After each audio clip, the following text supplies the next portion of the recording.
Akhirnya kedua pasukan itu bertemu, tetapi mereka belum bertempur. Di sana Sa'ad masih menunggu bimbingan dan pengarahan dari Amirul Mukminin Umar. Berikut ini surat Umar yang memerintahkannya agar segera berangkat ke Qadisiyah, yang merupakan pintu gerbang memasuki Persia. Ditancapkannya dalam hatinya kalimat berharga yang semuanya merupakan petunjuk dan cahaya.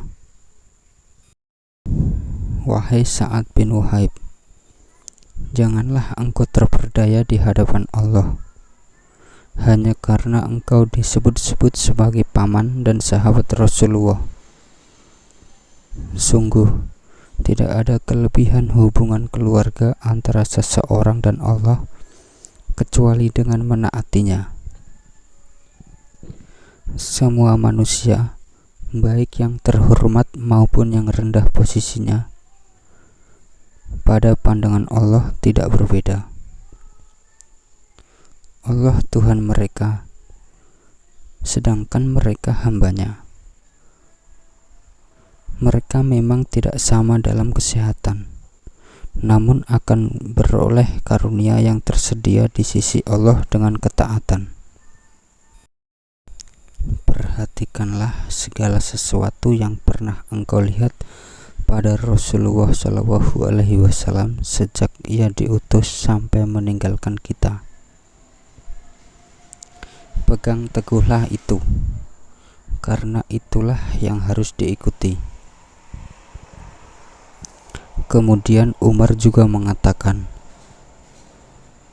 tulislah kepadaku segala keadaan kalian, bagaimana kedudukan kalian, dan di mana pula posisi musuh terhadap kalian. Terangkanlah sejelas-jelasnya hingga seolah-olah aku menyaksikan sendiri keadaan kalian. Sa'ad pun menulis surat kepada Amirul Mukminin dan mencantumkan segala sesuatu, hingga hampir saja diterangkannya tempat dan posisi setiap prajurit secara terperinci. Sa'ad sampai di Qadisiyah, sementara seluruh tentara dan rakyat Persia bersatu. Sesuatu hal yang tidak pernah mereka lakukan selama ini. Kendali pemimpinnya dipegang oleh panglimanya yang ulung dan paling terkenal, yaitu Rustum. Sebagai balasan surat dari Sa'ad yang baru dikirimnya, Amirul Mukminin menulis, sekali-kali janganlah engkau gentar mendengar berita dan persiapan mereka. Mintalah pertolongan kepada Allah Subhanahu wa Ta'ala dan bertawakal kepadanya. Kirimlah sebagai utusan orang-orang yang cerdas dan tabah untuk menyeru mereka ke jalan Allah. Tulislah surat kepadaku setiap hari.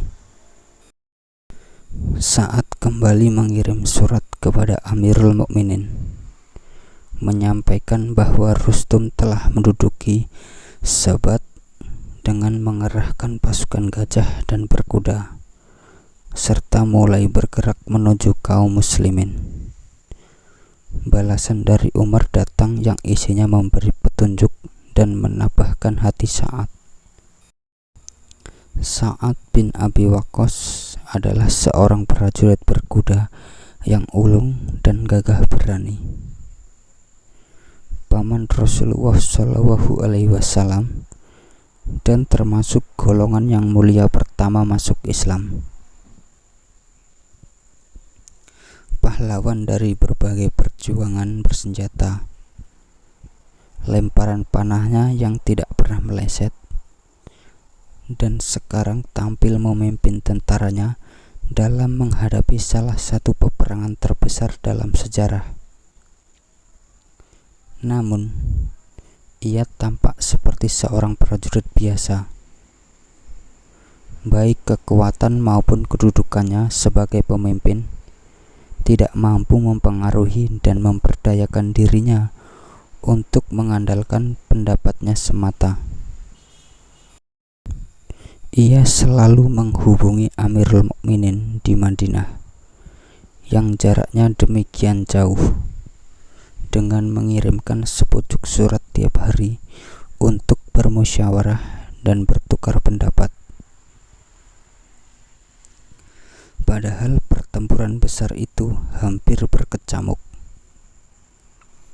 Sebabnya tidak lain karena saat sadar sepenuhnya bahwa di Madinah Umar tidaklah mengemukakan pendapatnya semata atau mengambil keputusan seorang diri, tetapi ia pasti bermusyawarah dengan orang-orang di sekelilingnya dan sahabat-sahabat utama Rasulullah SAW. Bagaimanapun gawatnya suasana perang, saat tidak ingin kehilangan berkah dan manfaat musyawarah, baik bagi dirinya maupun bagi tentaranya. Apabila ia tahu benar bahwa di pusat komando itu pemimpinnya langsung dipegang Umar Al-Faruq, pembangkit ilham atau inspirasi agung. Pesan dari Umar dilaksanakan oleh Sa'ad. Ia mengirim sejumlah orang di antara sahabat-sahabatnya sebagai utusan kepada Rustum, panglima tentara Persia, untuk menyerukan agar beriman kepada Allah dan memeluk agama Islam. Soal jawab di antara mereka dengan panglima Persia itu berlangsung lama, dan akhirnya mereka tidak diperbolehkan lagi berbicara karena salah seorang di antara mereka mengatakan, "Sesungguhnya Allah telah memilih kami untuk membebaskan hamba-hambanya yang dikehendakinya dari pemujaan berhala kepada pengabdian terhadap Allah yang Maha Esa, dari kesempatan dunia kepada keluasaannya, dan dari kezaliman pihak penguasa kepada keadilan Islam. Siapa yang bersedia menerima itu dari kami, kami terima pula kesediaannya dan kami biarkan mereka. Tetapi siapa yang memerangi kami, kami perangi pula mereka hingga kami mencapai apa yang telah dijanjikan Allah." "Apa janji Allah kepada kalian?" tanya Rustum. "Surga bagi kami yang mati syahid dan kemenangan bagi yang masih hidup," jawab seorang juru bicara. Para utusan kembali kepada Sa'ad, sang panglima pasukan Islam, dan menyampaikan bahwa tidak ada pilihan lain selain perang. Air mata Sa'ad berlinang. Ia berharap seandainya saat pertempuran itu dapat dimundurkan atau dimajukan sedikit waktu. Ketika itu, ia sedang sakit parah hingga ia sulit untuk bergerak.